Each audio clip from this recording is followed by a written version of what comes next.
Thank you so much. Good afternoon. That was pretty terrible, guys, so I'm going to try that again.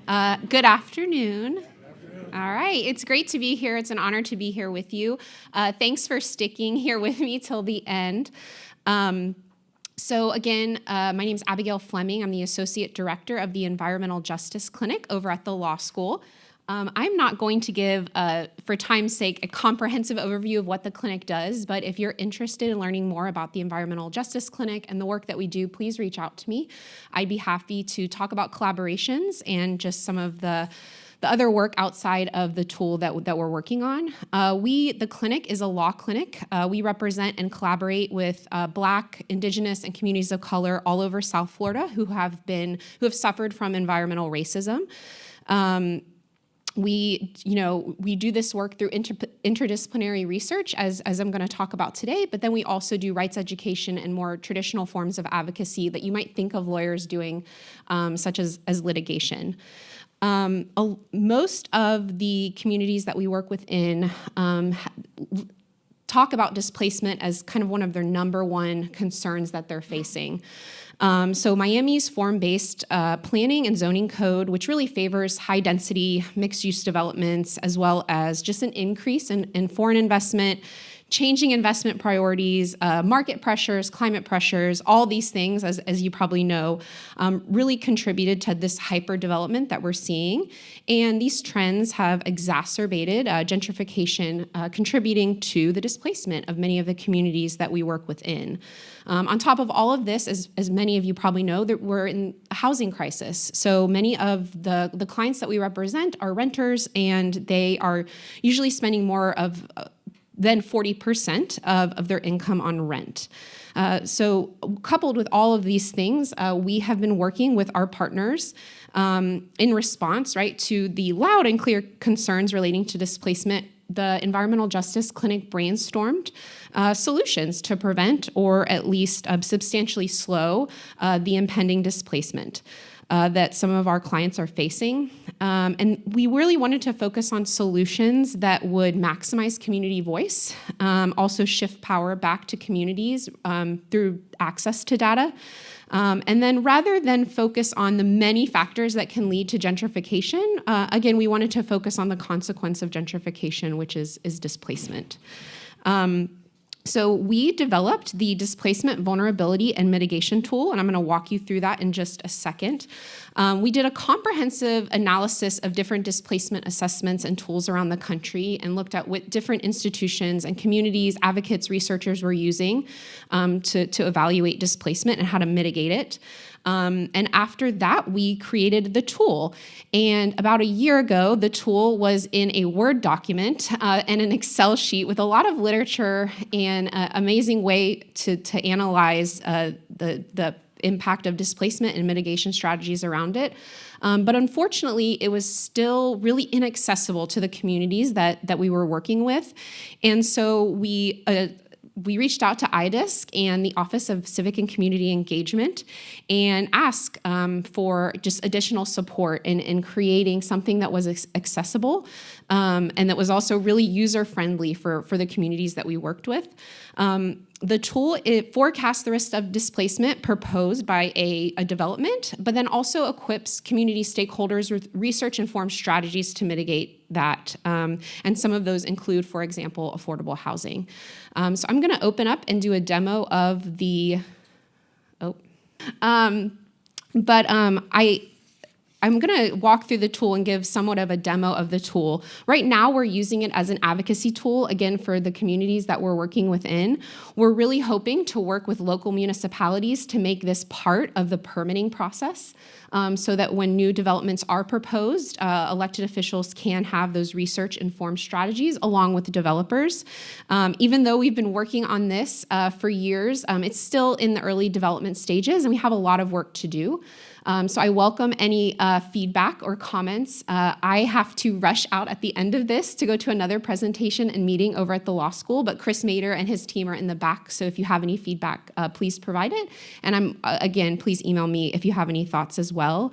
Again, we're in the early stages of development. This year, we're going to be doing roundtable discussions. We're going to be presenting this to developers, city planners, additional communities outside of the ones that helped us development to get their feedback and input and see how we can better, change the tool and again, work on usability and the information.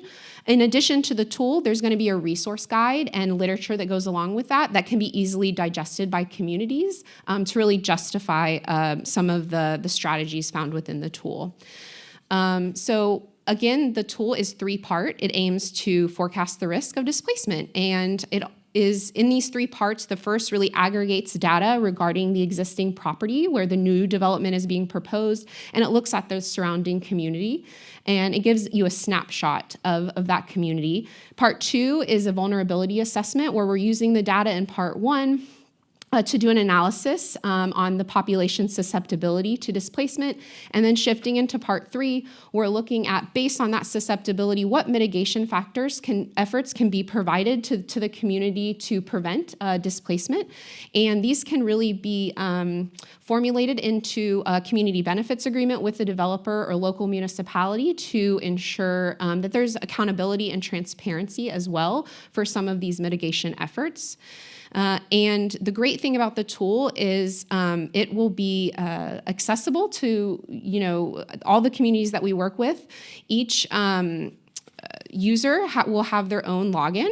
So they will have the opportunity to have a login and save all of the data and the research that they're doing. I'm going to walk you through creating a new project within the tool quickly and then show you one of the other tools that we've used. So you would go to add a project. Any user could put in an address that the proposed development would potentially be on. Let's pick these, for example, 3 properties and highlighting them. And as you see below, it's identifying the folio, census tract, and address for those. And let's say this hypothetical project showed up here. I would just go ahead and create project. I could go through and name the project and then put a description as well. And then I would go through using the resource guide and fill out additional information about the development. And then also some of this automatically populates. So as I said before, when this was a spreadsheet and Word document, it was incredibly hard for residents to use this. And now a lot of this data auto-populates along with the demographic and community data. So when we're looking at the indicators, age, race, economic indicators, environmental indicators, and so forth, it's auto-populating. So residents don't have to look elsewhere when trying to pull up data. And then using the vulnerability assessment, there's a scoring rubric, again, all automated thanks to Chris and his incredible team.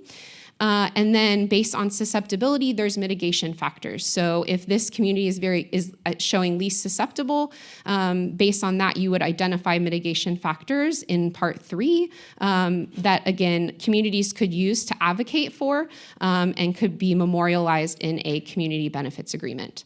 Another incredible thing about this is if organizations that we work with, like Miami Waterkeeper, SMASH, Miami Worker Center, they can save all of the different developments that they're tracking on this map and come back to them at later dates.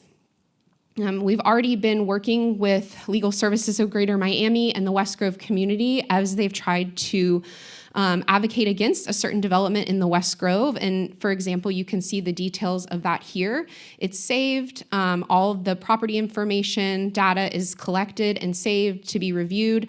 The community is using this in community meetings with elected officials to explain the susceptibility, explain the current data, and then review mitigation factors that can be used to really advocate for their needs. Again, we're at the beginning stages of this, and we're going to be this year conducting roundtables. We've been conducting focus groups and oral histories to learn, again, more about individuals and the impact displacement's having, again, up against them. And then making sure that also this tool really highlights those community voices. So we'll be putting a lot of that information into the tool as well. We're hoping to also work with local artists. So all of the design and everything will be from local artists in Miami-Dade County. Which I think will be also incredible. I want to thank Chris and his team for the incredible work and their patience with us as we've navigated this. And then for all the law students, we've been working on this for a couple years. So I also want to highlight their incredible work and thank them. Do we have time for questions or? Okay, yeah, if anybody has any questions, comments, concerns, yeah, go ahead. So is the prediction or assessment of the displacement risk, is that based on machine learning from prior examples, or is it kind of a rule-based thing, just based on people's familiarity with it? Yeah, it's so what we did is we looked again, comprehensive analysis of other displacement assessments and looked at indicators that lead to displacement, and then used the scoring rubric and statistical analysis to enable a score. And I don't know, Chris or Tim, if you want to jump in with data science back there in the coding. But yes, that's essentially it. And one thing that we're doing right now is revisiting some of the literature, because some of the indicators that we picked out, there is contradictory evidence, right, about whether that leads to displacement. And that's one thing that we're battling right now as well. Yeah.